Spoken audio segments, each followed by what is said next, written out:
An aggressive patient can raise everyone's blood pressure and put us on our heels. But there's a simple, repeatable way to de-escalate the situation that'll make you the office hero. Luke Wiesner has been a conflict specialist since 2014, providing mediation, coaching, training, and facilitation to workplaces, families, communities, and individuals. Over the past decade, he's partnered with hundreds of organizations across diverse industries throughout the U.S. In the healthcare sector, Luke has worked closely with physicians, surgeons, and administrative teams, helping them build skills to de-escalate situations, improve communication, and resolve complex conflicts involving patients and staff in both clinical and office dynamics. But first, a word from our sponsors. You're listening to Succeed in Medicine, a show for practicing physicians who want to master the parts of their career and life that med school never prepared us for. From interpersonal skills to career navigation to the essential information every physician needs. I'm Dr. Bradley Block, and in every episode, we bring you brass tacks advice and immediately applicable insights from world-class experts, so you can feel prepared wherever your MD takes you and build a life in medicine that's sustainable, rewarding, and actually worth all those years of sacrifice. You've spent years making careful decisions with lasting impact. When it comes to investing, the same principle applies. Lightstone Direct gives you access to institutional quality real estate investments with decades of proven experience behind them. Invest directly, no middlemen, and a $12 billion plus asset under management real estate firm in your corner. Remember, all investments involve risk. Please visit lightstonedirect.com for a full list of disclosures.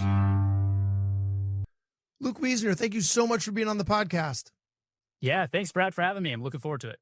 So let's get right into it, okay? So we're confronted with an angry patient, and things are already heated. Like as soon as we walk into the room or as soon as we approach the front desk, and there they are. So can you give us like a paradigm or a framework for how to approach this patient? Yeah, absolutely. And I think before I kind of enter into the framework to kind of help us think about how to structure that conversation, I also like to think about how to like take a step back and say what's happening with an escalated person or patient, really, in terms of how we can better relate to what's going on underneath the surface here. And so I often like to think about these types of situations like a volcano. And so one of the things that volcanoes have is they have eruptions. One thing people can do when they're escalated is they can erupt, right? Yeah. And so the eruptions look different. You know, with a person, there's not lava spewing, but there's like pointing and maybe name calling and those types of things, right? Things that on the receiving end, whether you're next to an erupting volcano or an erupting person, can feel threatening to you also in being in that presence, right? And so one thing that I like to kind of enter into this discussion with is like a volcano, that eruption actually isn't the source of the eruption. It's not the actual like spewing lava and smoke itself. It's actually the pressure underneath the surface that builds up over time that creates that eruption for the volcano, right? And the same thing's happening for the person, right? There are things underneath the surface that are building up over time that's creating that eruption, and things that you may not know or be aware of when that person's coming into you and they're maybe starting to erupt, or you can tell in their body language or their face that they're maybe ready to erupt maybe at you. And I mean, just thinking about doctors' offices in general, right? Why would somebody go? It's their health. They're concerned around their health. They're concerned around their family's health. They're concerned around their time. They'd probably go into the doctor, probably wasn't their first choice of how they would like to spend their time. And then money can sometimes come up in terms of like, how much is this going to cost, insurance, those types of things. I mean, what are four more important things for somebody underneath the surface when those things are feeling threatened? If my health feels threatened, my family feels threatened, my time feels threatened, my money feels threatened, I mean, there's only a natural result for me to want to protect those things. Yeah. So from an outsider, I'm looking at a patient coming in escalated, I may see them as an erupting volcano that's causing a problem. To them, they're just protecting something they care about. And that's a really important kind of mental model to kind of shift for any sort of de-escalation model to stick, is we have to start seeing people as not agitators or someone who's coming in to try to cause a problem or someone who's coming in who's not rational to that situation, but somebody got something they care about that's important to them that they feel like is under threat and they're just trying to protect that thing for them, right? I think our natural inclination in that situation is to get defensive. right? Like they're being angry at something that happened to them in our hospital, in our office, in our exam room. And so we're going to get defensive, right? We can rationalize why they're having these feelings and this eruption, but at the same time, we are human as well and can have these natural responses. Well, because when somebody's in that state, right, they're in that fight flight state. I'm sure your audience doesn't need a tutorial on fight flight response, right? But when somebody's in that state, we're like threat detectors. We're looking at where is that threat. Yeah. And when I'm walking into the doctor's office, I'm looking at you. And so I'm looking at you as maybe being the threat or a part of that thing that's creating uncertainty for the thing that I care about. Yeah. And so we want to start immediately dispelling that right away, right? That's the thing we want to do, is decouple the thing that they feel is under threat away from us being the cause to that thing, right? And so one of the ways to kind of do that is to try to come alongside them and try to create some rapport and relate to them. So if you want to think about like a model around this, right? One of the first things that we can kind of get, if somebody erupts and explodes at us and sees us as a threat, blames us, maybe attacks us in some way, maybe not physically, although maybe sometimes, we get defensive as well, right? Because we are people and we have things that we care about. And if somebody calls us names, that hurts our sense of respect, our sense of control, our sense of safety in what we were expecting to be at work, right?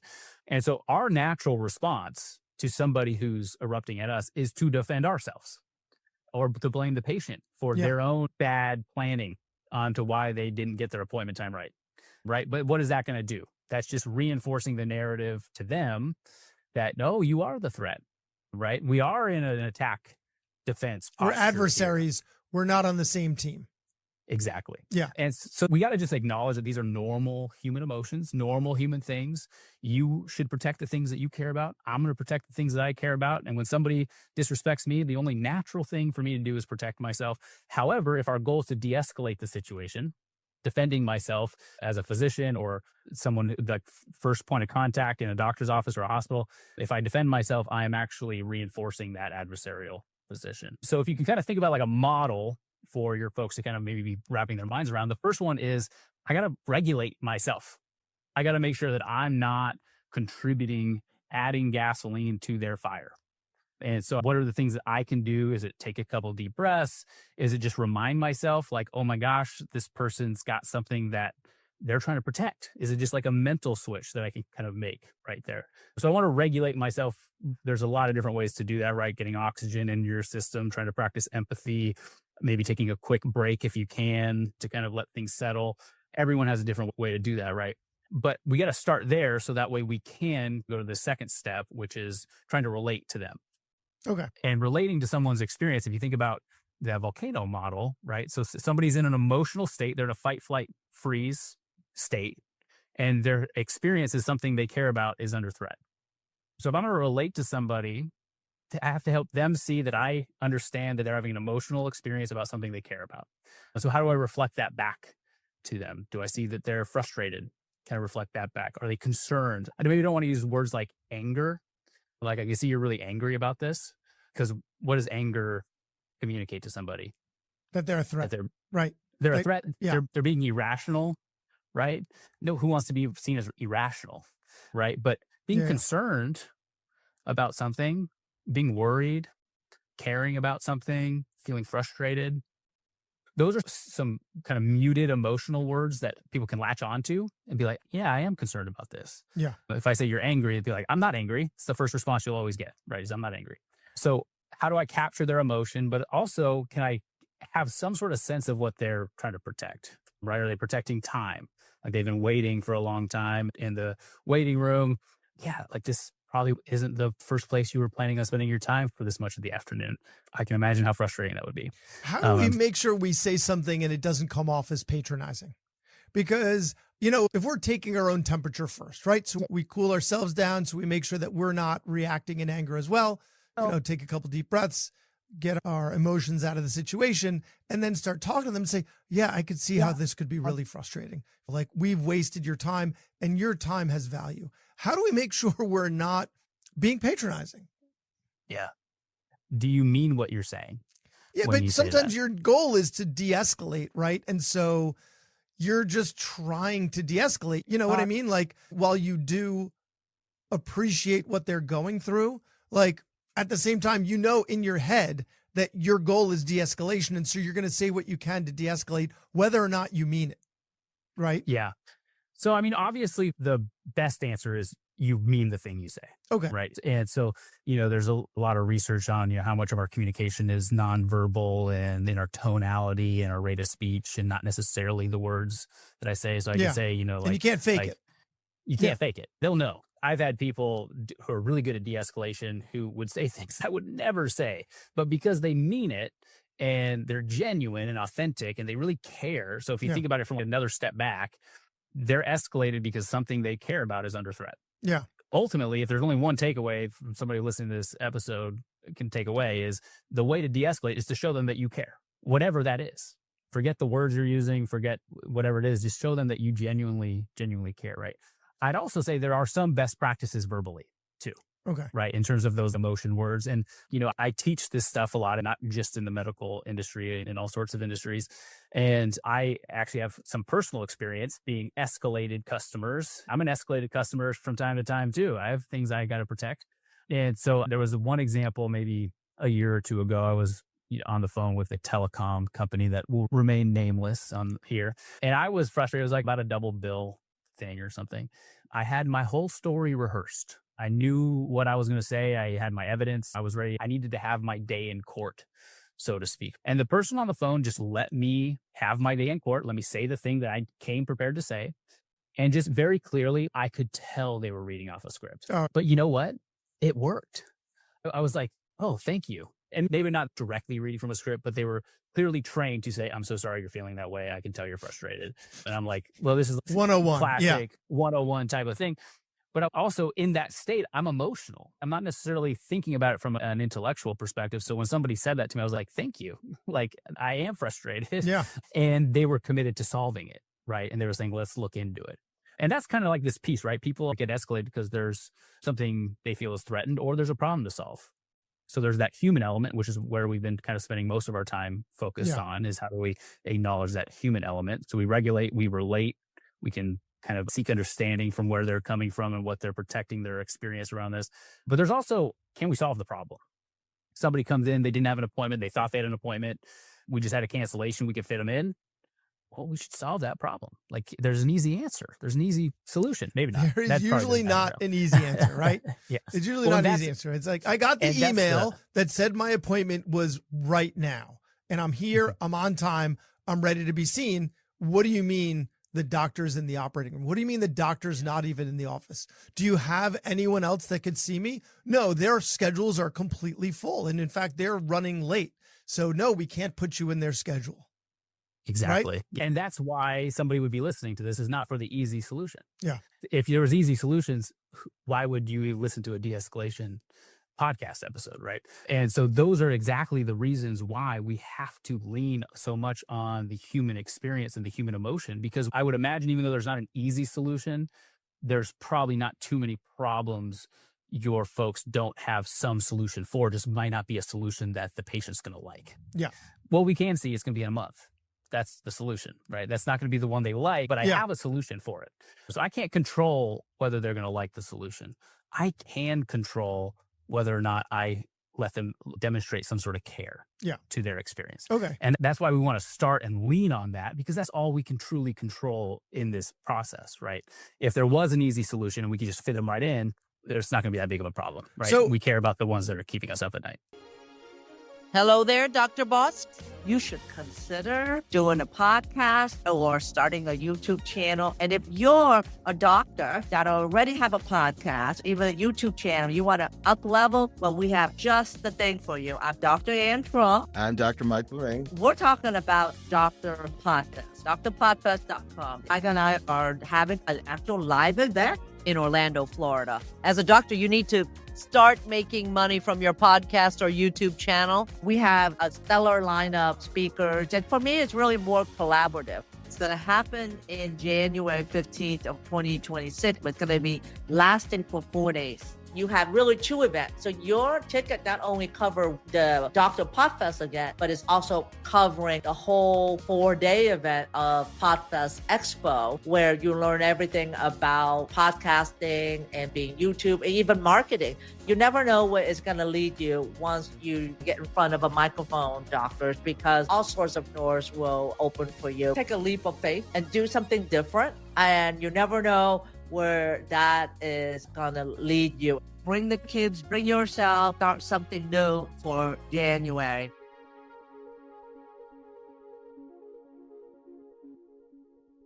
So we're listening for emotion, we're reflecting back on them, and then we're problem solving. So at what point do we know when to make that transition, right? You said when you were on the phone with your customer service person that you were ready to litigate, right? You had this whole story that you needed to get out. And so how do we know when they've gotten everything out and we've reflected back adequately and it's okay to problem solve versus getting ahead of ourselves and starting to problem solve before they've really said their piece? Like, how do we know when to pivot and transition? Yeah. So I like to use almost like if we take that kind of care and solution piece and we almost take 2 frames of mind in the conversation. We think of it 2 stages of the process. So I'm going to start with just like, oh my gosh, like that sounds so frustrating. I can only imagine, what was going through your head around not knowing what your results were going to be, or, whatever the situation might be. We relate to that experience, right?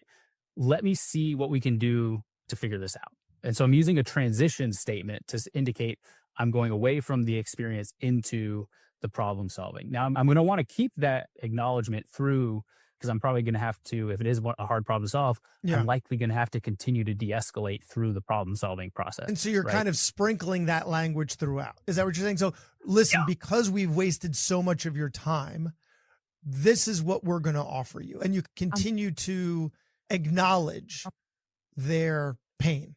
People like to say, don't be a broken record. And I'm like, well, why not be a broken record? Like, why not acknowledge people more than once? Yeah. So it's okay to, just because you acknowledge them once doesn't mean that they feel acknowledged. And when I have to give somebody a solution to their problem and they don't like it, I am now re-escalating the situation, right? So I have to keep my de-escalation tool. You almost think about this as 2 different, we have our de-escalation tools, which is the showing care, acknowledgement, attending to the person. And then we have our escalation tools, which is how do we solve the problem that's not going to be their favorite solution. And so how do I deliver that message by, explaining what their options are? This is another big piece of this, right? As I'm trying to solve a problem.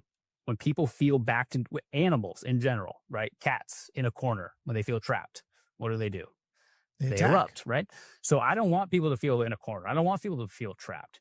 I want people to feel like they have an out, that they have options, that they have clarity, they have some sort of control. They may not like what their options are, but they do have options. People always have options. I may not be able to get you next week, but I can get you in 2 weeks or 3 weeks. Yeah. And I'm going to work with your schedule to try to find what's going to work best for you. I could get you in 3 weeks. I can also put you on a waiting list. Would you like me to do that? So kind of giving them what are our tools to give them as much choice as possible so they don't feel like the environment is collapsing on top of them, that they have to double down in that protection. I think I know the answer to this question, but I'm going to ask it anyway. And the question is there a difference if the grievance is real or not? Meaning no, they really had an appointment and there's nobody there to see them, versus they thought they had an appointment, but in fact, their appointment was next week. And all the emails that they got said it was next week, but then you show them that they're wrong, right? That people often don't respond well when you point out to them that they're wrong. So how we navigate those 2 situations, is it the same? My guess is yes, because you're going to reflect back that they're frustrated, reflect back that their time has been wasted, even though it's not our fault. And then we're going to help them solve the situation by giving them a couple of different options. Exactly. Yeah. So when you're in that emotional state, it doesn't matter if you're right or wrong. You feel the way you feel. Yeah. And so we you're need exactly to right. recognize that even when we're right. This is one of those, the customer is always right things. It doesn't mean the customer gets whatever they want, but it just means we have to appreciate the customer's experience. Well, and you can think about it as I want to acknowledge their experience, not necessarily their accuracy. Yeah. We can debate who's right or who's wrong. Your experience is your experience. And I want to acknowledge your experience. And then let's figure out what happened that put us into the situation, let's solve it. And if that means I have to do some education on how to double check your appointment time so that this doesn't happen in the future, let me help make sure that we close that gap. If it was an error on their end, let me help make sure that they don't make that error in the future. If it was an error on our end, then what can we do to make sure we don't make that error? But when it comes to the de-escalation side, the tools are the same. But on the escalation side, it might change. Okay. But let's say it's someone who's, because they're so irate, they're being rude and inappropriate with our staff, right? Like the scheduling error was probably not the fault of the person that they're upset with before it gets escalated to a manager. You know, it's someone whose job is to make appointments, to check people in for their appointments, right? And so often they bear the brunt of the patient's ire because they're just the first one that they see that breaks that news to them. So on the one hand, we do want to acknowledge the patient's experience, reflect it back on them, offer them some solutions. But at the same time, we need to create boundaries so that our staff feels safe and our staff feels like we have their back. But yet those seem like two contradictory things. How do we tolerate the people that may be yelling at our staff because they're in that heightened state, they're erupting, but at the same time acknowledge that we have our staff's back? Yeah. Yeah, that's really tough because let's say, I know it's a little different in your world, but if 5 to 10% of the patients we see get escalated, and that may be high, maybe low, I don't know, it probably depends on what type of office you're in, but it feels like it's 50 to 70% of the time, right? Yeah. And so your staff go home and they feel beat up and they feel burnt out. And so we have to make sure that they're supported. So I would kind of leave this to individual offices to kind of think about this for themselves, because I don't want to be too dogmatic of what you have to do in any situation, because I'm not in all of your folks' world. But how do you kind of give them the tools of not only helping your staff have a framework to not have to take this personally, and then giving them tools on how to boundary set. So is it appropriate for one of the schedulers who's maybe being communicated inappropriately with to say, hey, I'd like to be able to help you, but I can't continue to help you if you're communicating with me like that? Can I give my staff a tool like that to be able to set a boundary? Yeah. As a start. So de-escalate first, set a boundary if it becomes inappropriate. And then what do I do? What kind of resources do I give them to be able to get out of that situation and seek support from other people on the team if necessary? And how are we going to use a team approach? Other admin staff, with other physicians, whoever, what is our office protocol around those situations to jump in for support? Because if that person is the one who's being probably pretty escalated, the scheduler at that point. Yeah. And so they're probably not in a position to de-escalate anymore. Yeah. And so we have to have somebody else probably come in. So what we do is we empower them to be able to say, listen, I want to help you, but I can't if you're going to continue to speak to me that way. And then let me get my manager, right? Yeah. If it continues, what is the appropriate escalation chain of command, right? In terms of, I've now done what I can do to de-escalate the patient, and then I don't feel safe. I don't feel like I'm being treated fairly. You know, this is inappropriate or disrespectful. What is my internal procedure to seek support? And then is that another scheduler, or is it the physician who helps? I guess we communicate to them that it is not their job to be yelled at.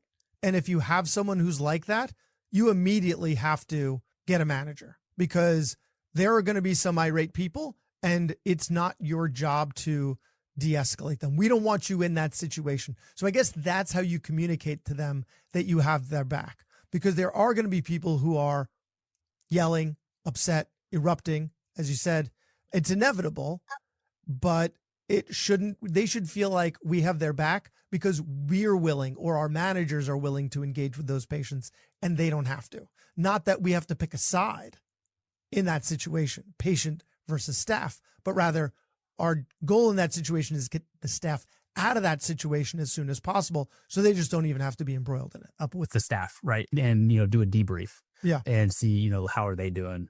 Because this is what drives these types of positions, and especially in the medical field, that they're just high burnout, high turnover that can happen in these positions where they're dealing with these high stress situations on a regular basis. So helping them feel like, hey, this is a safe place. We have your back, and we're going to support the patient and figure out what we need to do with the patient, but we also support you. And it's not okay for you to take that kind of communication. And so what are your de-escalation tools? What are your boundary setting tools? And then when you feel like you're done, you can't take it anymore, or you're no longer being effective, or it's no longer being productive, or you feel like the conversation has become inappropriate, who do you go to for help? Well, let's say we're the backstop, right? And so, but you've got someone who continues to get more and more irate. How do you know when to set the limit? When to be like, sir, ma'am, this is unacceptable to be speaking to anybody this way. I cannot. So it's one thing to have your staff say it and then escalate it to a manager, right? But when it's not going any further and you feel like it's time to set a boundary, how do you know when it is? I'm going to question stack. We're not supposed to do that, but I'm going to ask you 2 questions. How do you know when it is? And then how do you do it? Yeah. So the first question, how to know when it's maybe becoming that. So to set the boundary and say, this is just an unacceptable way to speak to anybody. Yeah. So I would say that's a highly personalized question in a lot of ways. Because for one, if profanity is a good example, right? If someone says like, I can't effing believe this, I came in here, I may feel comfortable with that language. It's not directed at me. They're frustrated. I can tell they're cursing out of frustration. Versus if somebody says like, I can't believe you effing, whatever. Now all of a sudden there's a line that's been crossed for me, right? Somebody else, that line might just be profanity in general, right? And so knowing kind of what your staff's line is really important. But you can kind of see that if you hold that kind of the volcano analogy, which is why I like to start with that, is you can see that eruption in people's faces, in their body language, and their speech rapidly kind of gets quicker and quicker. You might see that people get more physically animated. You might see face getting red. Your jaw might clench. There's a lot of things, fists. You can kind of see it in people, that cortisol kind of ramping up in people's bodies. That's a huge sign. Like we are now maybe trending towards, like in some situations, an unsafe situation. Like we need to, in some of the extremes, but also this person is so exploding. There's no de-escalating right now. Right. And so, because I can see it in their body language, I can see it in their face. And so paying attention to those physical cues is actually probably the most important thing too. Like if somebody comes in, they're calm, and then all of a sudden they realize that they don't have an appointment, and you start seeing that change in their face. Like, okay, we just went from not exploding to exploding, and now I'm paying attention for how to set that boundary or when to set that boundary. Now, your second question was how to set that boundary. Yes. So I would always start with giving them an option to do something different, giving them a choice to try something else. Like say, hey, I understand you're frustrated. I would be too if I was in your situation and be dealing with this. I want to be able to help you. I can't continue to help you if you're going to talk to me like that. So if you'd be willing to change your tone, we can kind of look at some options of how to get you into our calendar in the next couple of weeks at a time that works for your scheduling. If not, what's your escalation? Is it you're going to ask them to leave? I'm going to have to go get my manager. What's that alternative to helping them in that moment? So that would be kind of like the model that I would maybe use in that situation. And then if they continue, then just, I'm sorry you continue to speak to me like that. I'm going to have to do whatever the escalation is. What would the escalation be, right? Because it sounds like it might be call security or call the police if they continue to get more physically threatening the way that you're describing. And so I would recommend that everyone listening to this, if you are an influencer in your office or you're not, and you just don't know what that escalation is, bring this up to your office and say, what is our escalation protocol? And so that could be call the police, could be call security, could be get a manager, could be get another scheduler just to make sure there's multiple people in the situation, could be asking them to leave, and we'll figure it out later. But that's something that is highly personalized to each office that I don't want to necessarily be too dogmatic around, but you need to have that so that your frontline folks know what to do, because they're exploding too in that moment. They're escalated. And so they're not in a position to think creatively and critically and compassionately with somebody. None of us would be. It takes a lot of presence and practice to be able to take that level of escalation at us and then continue to be empathetic, collaborative, and problem solve with that person. And so you need to have a clear protocol for them to be able to say, I don't need to think creatively on how to solve this problem. I've been given the exact next step that I do. And that's something I would just recommend that is really clear for each office. Since COVID, you see it in the airline industry, you see it in the healthcare industry. People are more on edge than they ever were. They're more liberal about behaving this way than they ever were. So this is extremely helpful information for myself, for our listeners, on how to de-escalate those angry patients. So thank you so much for your time and your advice. And if our listeners want to learn more about you, where can we find you? Yeah, they can find me on LinkedIn. It's just Luke Wiesner, Wiesner. Feel free to reach out to me there. I think my email is on there as well. I'd be happy to connect with anybody who's got follow-up questions. Luke Wiesner, thank you so much for your time. Thanks, Brad.